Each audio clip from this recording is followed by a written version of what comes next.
le cas Maurice Guikaye. Mais on aurait pu aussi donner le titre « Quand le serpent mord sa propre queue ».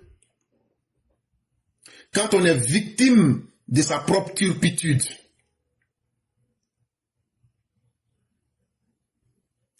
Ce que l'on pourrait appeler, entre guillemets, le cas Maurice Guikaye au PDCI, le symbole de la dérive identitaire et communautariste de certains partis ivoiriens prouve factuellement que le PDCI post-Félix Houphouët-Boigny aurait perdu ou plutôt délibérément révoqué dès le début des années 1990 jusqu'à nos jours l'idée politique et le projet sociétal ultime du PDCI RDA de Félix Houphouët-Boigny, dont le régime de parti unique fut le symbole. Rassembler la diversité des communautés, des ethnies, des confessions du territoire sous la République, reconnaître et affirmer la diversité ethnique et territoriale sous la République, reconnaître et affirmer la diversité ethnique et confessionnelle du pays, mais bâtir en même temps l'unité politique du pays en rassemblant cette diversité dans l'égalité de la citoyenneté républicaine, construire une appartenance nationale citoyenne commune avec la diversité des appartenances ethniques et confessionnelles. Ce qui arrive à Maurice Kakou Guikaye aujourd'hui, ceux qui ne comprennent pas vont essayer de prendre cette affaire-là pour dire non, c'est un individu, donc là, on ne peut pas prendre ça pour juger tout. Mais pour bien comprendre le problème, il faut essayer de regarder quelle est la différence entre le PDCI, qui commence de 1993 jusqu'en 2025, et le PDCI qui commence depuis 1946 jusqu'en 1993. Et là, vous comprendrez la dérive d'un parti politique qui s'est éloigné de son idéal, qui s'est éloigné volontairement de sa boussole, qui s'est éloigné de l'identité que ce parti se donnait pour devenir aujourd'hui le symbole de la dérive identitaire, du tribalisme, du communautarisme et de tous les sentiments qui ne peuvent faire que régresser l'homme. Ici, pour bien comprendre la thématique, nous avons deux PDCI. Le PDCI qui commence à partir de 1946, on appelle ça ici le PDCI RDA de Félix Houphouët-Boigny. Ça commence de 1946 jusqu'en 1993. 1993 qui est aussi la date du décès de Félix Houphouët-Boigny. Et l'autre PDCI qui commence de l'après Félix Houphouët-Boigny, c'est-à-dire de 1993 jusqu'en 2025. Aujourd'hui, on va vous montrer ces deux PDCI pour que vous-même, vous puissiez constater et comprendre de quoi il est question. Et s'ils sont capables aujourd'hui, à l'intérieur de leur propre parti politique, à ostraciser, à stigmatiser, à rejeter certaines personnes à cause de leur ethnie, à cause de leur religion, est-ce que c'est aujourd'hui ça a commencé? Mais pourquoi ça continue jusqu'à aujourd'hui? Ok. Allons maintenant avec le PDCI de Félix Houphouët-Boigny. C'était quoi le PDCI de Félix Houphouët-Boigny? Sachez que la grande différence entre le PDCI actuel et le PDCI de Félix Houphouët-Boigny, c'est que le PDCI de Félix Houphouët-Boigny là, il faut ajouter RDA dessus. RDA signifie Rassemblement démocratique africain. Ce PDCI là entre dans cette vision là à partir de 1946 pour devenir un parti qui va rassembler tous les Africains et tous les fils et toutes les filles du pays qu'est la Côte d'Ivoire. Et qu'est-ce que Félix Houphouët-Boigny fait? Malgré qu'on était dans les partis États, ce qu'on appelle les partis uniques, où les gens n'avaient même pas droit à la parole, où il n'y avait pas la liberté d'expression, où il n'y avait pas la liberté de penser, malgré ce contexte difficile, Félix Houphouët-Boigny, sous la bannière du PDCI RDA, arrive à rassembler les Ivoiriens. Ces Ivoiriens sont rassemblés malgré leurs tribus, malgré leurs ethnies, malgré leur religion, malgré leur appartenance idéologique. La Côte d'Ivoire, c'est d'abord tout le monde dans sa différence, mais ensemble. La Côte d'Ivoire, sous le RDA, c'était cette capacité de bâtir un pays en reconnaissant que chacun est différent, mais que nous avons un idéal, c'est de construire un pays. Et donc, l'unité nationale était le fer de lance. Quand Oufo vous dit, je peux accepter l'injustice, mais je ne pardonne pas le désordre là. Le désordre dont il parle là, c'est surtout les diversités ethniques, leur exploitation là. L'exploitation du tribalisme, l'exploitation maladroite de la diversité ethnique, confessionnelle et religieuse là. C'est de ce désordre là qu'il parlait. Il avait compris que si ce désordre là était favorisé, tant dans les discours que dans les esprits, ça va forcément détruire le pays. Et donc Oufoué, quand bien même qu'il eut des injustices, a maintenu l'unité nationale à travers l'unité politique en rassemblant tous les Ivoiriens, quelle que soit leur catégorie sociale, il les a rassemblés dans leur diversité, dans l'égalité de la citoyenneté républicaine. Au temps de Félix Houphouët-Boigny, on ne parlait pas d'Ivoiriens du Nord, on ne parlait pas d'Ivoiriens du Sud, on ne parlait pas d'Ivoiriens de l'Est, on ne parlait pas de l'Ivoirien du Sud. On parlait simplement d'Ivoiriens, des gens qui vivent et qui essaient de bâtir un pays en se rassemblant avec leur diversité. Mais dans l'égalité, tout le monde était considéré comme un citoyen de la République. Et notre appartenance nationale et citoyenne était basée sur cette unité-là. Et c'était même notre fierté. Ça, c'était le PDCI de Félix Houphouët-Boigny. Le PDCI qu'on appelait Rassemblement démocratique africain. Ça veut dire, pour donner un exemple, pour dire que nous devrons faire développer l'Afrique, il faut d'abord qu'on commence ça dans nos pays. Et c'est cet idéal-là que le PDCI de Félix Houphouët-Boigny, entre 1964 et 1993, c'est sur ça qu'il a bâti le pays, c'est sur ça qu'il a fonctionné, et c'est sur ça que Félix Houphouët-Boigny est rentré dans l'histoire de notre Côte d'Ivoire. Mais à partir de 1993, quand Félix Houphouët-Boigny décède, qu'est-ce que nous constatons? Un autre PDCI renaît. Ce PDCI qui renaît, c'est le PDCI qui commence de 1993 jusqu'en 2025 aujourd'hui. Et qu'est-ce qui fait ce PDCI? Ce PDCI est aujourd'hui le symbole de la dérive identitaire, de la dérive autocratique communautariste, du fascisme et même du nazisme. Dès 1993, on va voir des gens du PDCI qui seront obligés de quitter ce parti-là par frustration, comme les Jenny Komina et autres. On va leur coller des noms d'être des étrangers. Alors que au moment où ces gens-là naissaient, le droit de sol était un acquis. Mais ce même PDCI-là va manger son propre caca en faisant du mal à ses propres partisans. On n'avait pas encore fini avec le cas Jenny Komina, que l'on sera frappé par le cas Alassane Ouattara, que le même PDCI va vouloir présenter comme un Burkinabé. Et depuis lors, c'est devenu une habitude.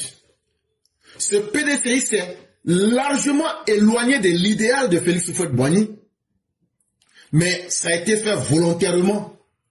Et toute personne qui n'acceptait pas cette dictature ethniciste, ethno-tribale, devenait de facto un étranger. Et on prenait les moyens de l'État pour te démontrer que cette personne-là ne mérite pas de vivre. Mais dans le cas particulier d'Alassane Ouattara, ce que l'on va constater, c'est que la bêtise humaine sera portée plus loin. On va assimiler tous ceux qui ont les mêmes noms, c'est-à-dire les gens qui sont des Ivoiriens de la Côte d'Ivoire, mais qui viennent du Nord, pour décourager ces personnes totalement de faire de la politique. Le cas Alassane Ouattara, on va volontairement assimiler les Ivoiriens du Nord de la Côte d'Ivoire à des étrangers. On va commencer à falsifier leurs documents en faisant des erreurs réelles sur les papiers. Si tu t'appelles par exemple Zoumana Samassi, que tu vas faire ton papier, on va demander tu t'appelles comment? Il dit je m'appelle Zoumana, mon nom c'est Zoumana. On va écrire nom Zoumana et maintenant on met prénom Samassi. Or, celui qui remplit ce document-là, c'est un fonctionnaire qui a eu un entraînement. Ceux qui font les extraits de naissance là, quand quelqu'un est en train de faire une erreur, lui devrait interpeller la personne pour lui dire non. En fait, ton nom de famille là, c'est ça qui est le nom. Donc ton nom c'est Samassi et ton prénom c'est ça qui est Zoumana. Et si la personne disait que tel n'était pas le cas, on devrait lui demander d'apporter un acte d'individualité pour corriger le problème à la base. C'est ça le rôle d'un État. Mais qu'est-ce qu'on a constaté avec les ethnicistes qui ont pris le pouvoir? C'est eux-mêmes qui créent les problèmes. Quand tu dis tu t'appelles Adjara Koulibaly, on dit ton nom c'est Adjara et ton prénom c'est Koulibaly. Là comme ça on te laisse hériter de ce problème. Et demain, il y a un problème et c'est mélangé. Et donc, dans leur possibilité d'écarter Alassane Ouattara, il fallait faire le maximum possible de mal à tous ceux qui ressemblent à Alassane Ouattara par ses origines, par sa culture, pour décourager ces personnes à vouloir faire de la politique. Donc, il y a eu la violence physique, où on a attrapé des gens, on les a humiliés de toutes les manières que vous connaissez déjà. D'autres ont perdu la vie. Mais il y a eu aussi la violence de l'administration, une violence volontairement orchestrée. Parce que l'administration qui est censée être le laboratoire de notre droit commun, ils l'ont transformé en une structure pour ostraciser et compliquer la tâche, surtout aux gens du nord de la Côte d'Ivoire. Alors que des Ghanéens, des Libériens et autres venaient en pleine journée, ils pouvaient ne même pas se naturaliser, changer leur nom, Kwame du Ghana avec W, il suffit de mettre K-O-U-M-A, etc. Kwame, il était déjà considéré plus ivoirien que ceux qui sont là depuis des centenaires, voire des millénaires. C'est ce que le PDCI d'Henri Konan Bédié avait instauré en Côte d'Ivoire. Ça n'a pas suffi. Ils ont mis ça dans le système éducatif.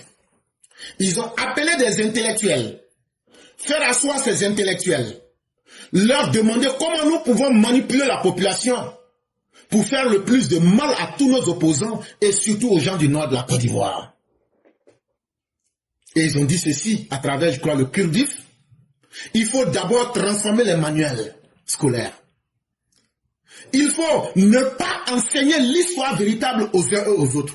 Ça ne vous surprend pas qu'en Côte d'Ivoire, il n'y a aucun historien qui est capable de s'affirmer pour nous donner une histoire qui fasse l'unanimité. C'est fait exprès.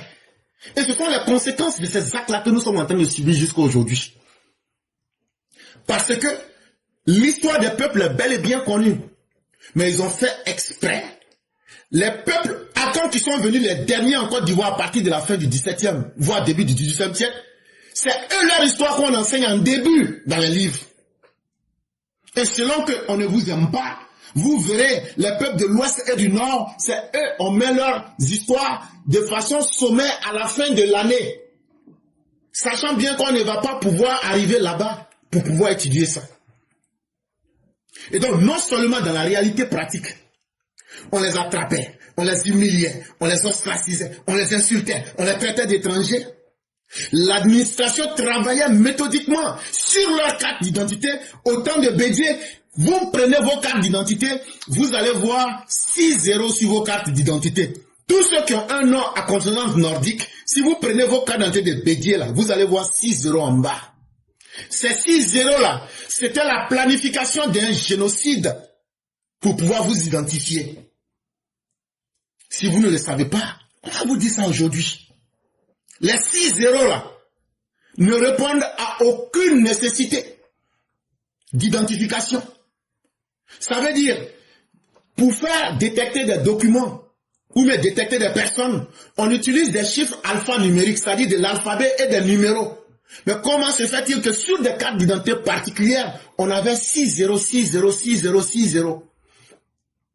Ça veut donc dire que tous ceux qui ont des 60 sont identiques. C'était du ciblage ethnique. Et pour quel objectif? L'objectif final, c'est ce que Gbagbo va tenter à travers un génocide des gens du Nord. Il faudrait qu'on soit courageux suffisamment pour raconter l'histoire de cette Côte d'Ivoire-là. Et ceux qui ne sont pas contents, ils viennent, on prend le micro et on explique ça devant les Ivoiriens. Et donc la corruption des intellectuels a commencé sous le temps de Bédié. Ni les historiens, ni les sachants, ni les docs n'ont été suffisamment courageux pour se réveiller. Voici le mal de ce PDCI-là. Ils ont détruit notre unité nationale. Ils ont désacralisé la République en classant les citoyens. D'autres étaient des citoyens de seconde zone. D'autres étaient des citoyens de la périphérie. D'autres étaient des citoyens qui étaient juste bons pour l'amusement public. Et d'autres étaient des citoyens qui devraient être là pour être des bêtes de somme, pour être des âmes, pour travailler. Dans son livre « Les chemins de ma vie », il a catégorisé les Ivoiriens. Les gens du Nord ne devraient avoir que le statut d'esclaves. Les gens de l'Ouest ne devraient être que des suiveurs et des danseurs pour amuser la galerie. Et le peuple qui devrait prédominer était le peuple à Caen, qui devrait être au sommet de la pyramide pour commander les autres. Et donc, quand je vous parle de ces deux PDCI, et que vous aviez très bien compris de quoi il est question, vous comprenez qu'à partir de 1993, il y a eu une grande et profonde trahison, non seulement de l'idéal même de Félix Houphouët-Boigny, mais il y a eu une trahison même de notre État, de notre nation. Parce qu'une nation, ce sont des personnes qui ont un intérêt en commun. Et l'intérêt que nous pouvions avoir en commun, c'était d'abord notre citoyenneté. C'était d'abord notre République. C'était notre unité nationale. C'était la paix, mais surtout la dignité de chacun qui devrait être représenté. Je suis ce que je suis parce que je n'ai pas décidé de me créer moi-même et on doit m'accepter tel que je suis tant que je ne viole pas les règles. Mais quand on me dit, c'est ta nature même que nous n'aimons pas et que nous devrions te montrer cela en te mettant au plus bas de l'échelle, on s'est aussi attaqué à la dignité même des personnes qui en ont été victimes. Ce rassemblement républicain et cette unité politique de la diversité des collectivités culturelles du territoire ivoirien furent l'idée directrice de l'œuvre de construction nationale qui se réalisa à travers le travail de modernisation et de développement économique. Et donc quand vous prenez le travail de Félix Houphouët-Boigny, qui a permis, quand il a compris que c'est l'unité dans la diversité qui pourra aider la Côte d'Ivoire à aller de l'avant, notre diversité, notre collectivité culturelle, qui sera la ligne qui va nous guider pour construire un État qu'on appellera la Côte d'Ivoire, pour moderniser et développer l'économie de la Côte d'Ivoire. Le PDCI d'Henri Konan Bédié, lui, il vient, il nous tire carrément vers le bas. Et il nous met dans un modèle qui va aussi créer toutes les conditions de tous les malheurs que vous avez vus entre 2000 et 2011. C'est aussi cette vérité et cette logique historique qu'il faut avoir la responsabilité de le dire clairement. Et vous voyez même que nos intellectuels sont frileux. Ils ne veulent pas aborder l'histoire de la Côte d'Ivoire sous l'angle froid de l'objectivité, sans état d'âme. Alors que le modèle de Félix Houphouët-Boigny, qui aurait dû faire consensus dans la classe politique et être repris à l'aube des démocraties pluralistes par tous les autres partis, c'est le plus vieux parti qui devient le parti même destructeur et déstabilisateur de la Côte d'Ivoire. Alors que le minimum sur lequel les Ivoiriens auraient pu s'entendre, c'est de dire, nous n'accepterons jamais que les Ivoiriens soient divisés, que les Ivoiriens soient ostracisés. Et le consensus des hommes politiques devrait être que dans une démocratie qui se veut respectable, il faudrait que tous les citoyens puissent parler, tous les citoyens respectueux de la loi puissent être et bénéficier des droits que la loi leur donne. On a utilisé notre démocratie pluraliste, où tout le monde maintenant peut parler, où tout le monde maintenant peut penser. On a pris cette pensée-là pour maintenant détruire notre propre société. Voilà le grand paradoxe des Ivoiriens. Au temps du parti unique où tout le monde ne pouvait pas parler, où tout le monde ne pouvait pas réfléchir, eux, ils ont compris et ils ont utilisé l'unité comme une force. Mais au moment où nous, aujourd'hui, on a la liberté de parler, on a la liberté de réfléchir, la liberté de s'associer. On prend aujourd'hui cette liberté, cette puissance-là pour diviser notre démocratie, dévaluer notre démocratie et corrompre notre propre peuple pour aujourd'hui être divisé et être surpris.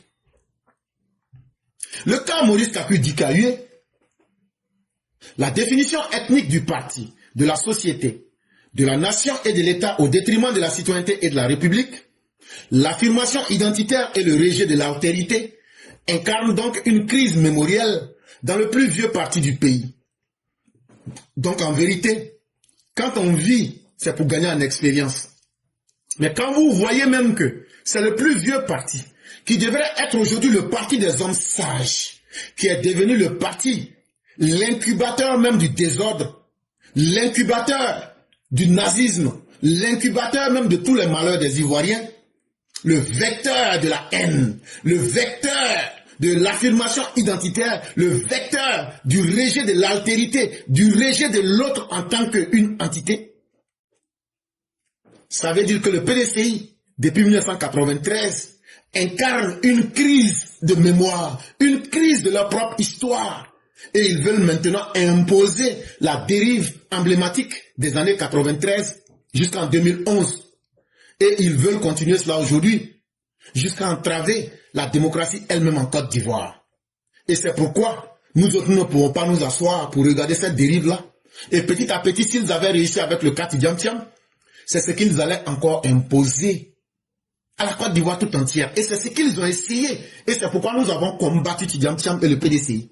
Mais tenez-vous pour dire, ils ne sont pas encore découragés, puisqu'ils n'ont pas encore, vous ne les avez pas suffisamment contraints à une prise de conscience et à un mea culpa et à une confession. Donc, ne pensez pas qu'ils sont encore vaincus. Ils vont continuer et ils ne cesseront pas tant qu'ils ne trouveront pas la rigueur de la justice, tant qu'ils ne trouveront pas la force et la robustesse de la société pour leur dire « nous n'allons plus manger de cette sauce ». Nous ne mangerons pas de cette sauce. Nul être humain n'est mieux que l'autre. Tant que tes actes ne le démontrent pas, tant que tes propos ne le démontrent pas, rien ne prouve que ta naissance, ton ethnie, te rend meilleur que quiconque. C'est du faux. Et ces gens-là se permettent de causer tous les actes illégaux, tous les actes les pires que vous pouvez imaginer. La méchanceté à un niveau pour essayer de faire le maximum de mal aux Ivoiriens, parce que eux sont PDCI, parce qu'ils sont Akan, parce que eux, ils auraient une naissance qui soit mieux que pour les autres. C'est ce combat-là que nous menons depuis toujours. Et aujourd'hui, le gouvernement du docteur président Alassane Ouattara se retrouve aujourd'hui à une phase historique mais très importante. Il faut appliquer une justice implacable, une justice dure à ces personnes-là pour qu'elles puissent aller dans des géoles, s'asseoir pendant 20 ans, 30 ans ou même la perpétuité pour réfléchir à tout le mal qu'ils ont fait. Ce n'est pas seulement à un individu, mais c'est la Côte d'Ivoire même qu'ils veulent voir disparaître. Parce que si eux, ils ne sont pas à la tête de la Côte d'Ivoire, si eux, leurs intérêts ne leur permettent pas de marcher sur la tête de vous les Ivoiriens, la Côte d'Ivoire ne doit pas être en paix. Comme si eux seront éternels. Comme si c'est eux qui ont défendu les valeurs de la Côte d'Ivoire. Comme si c'est eux, leurs pères, qui ont construit la Côte d'Ivoire. Alors que c'est l'argent, les efforts des parents de chacun de nous. Voilà toute la vérité qui est en face. Et chers Ivoiriens, ne soyez pas distraits. Le combat n'a même pas encore commencé. C'est maintenant que le combat commence. Et Alassane Ouattara et son gouvernement, à travers la justice, sont les meilleurs arguments pour porter l'estocade finale à ces sectaires, à ces irréductibles, à ces identitaires, à ces nazis tropicaux, pour leur faire comprendre que les temps ont changé et que, contre leur gré, la société ivoirienne va avancer dans sa diversité. Et nous allons imposer cette règle-là. Parce que c'est ce qui a permis à la Côte d'Ivoire d'être grande hier, entre 1946 et 1993. Et depuis que le président Ouattara est venu, aujourd'hui toutes les ethnies peuvent circuler. Personne n'est ostracisé. Personne n'est humilié. Vous voyez que la Côte d'Ivoire a repris de plus belle. Et chaque fois que la Côte d'Ivoire trouve un président qui prend l'unité nationale comme son fer de lance, vous voyez les États de l'AES perdent leur repère. Et chers Ivoiriens, si vous ne comprenez pas que chaque fois qu'un président vient et qu'il vous divise, c'est ce qui permet au Burkina, au Mali, au Niger de se développer, vous serez un jour les dindons de la farce. Et la fin du film, vous allez perdre votre identité. Et je le dis et je le répète, l'État de Côte d'Ivoire ne doit pas s'engager à aider les Maliens qui affluent en Côte d'Ivoire. C'est vrai, nous sommes tenus par des obligations internationales. Mais justement, je réplique sur cette même logique pour dire que nous sommes donc obligés d'agir dans un cadre international. Nous ne pouvons pas, nous, à nous seuls, emmagasiner la misère et demain espérer que Dieu fera un miracle. Au nom donc de cette coopération internationale, il faut créer un cadre international pour essayer de juguler cette crise-là, mais à l'intérieur des frontières de ces pays. Parce que l'expérience a prouvé que tous les pays qui accueillent ces réfugiés du djihadisme, ces pays-là seront eux-mêmes victimes du djihadisme, ce n'est qu'une question de temps. Et il ne faut pas prendre le risque de créer un problème et demain jouer les étonnés.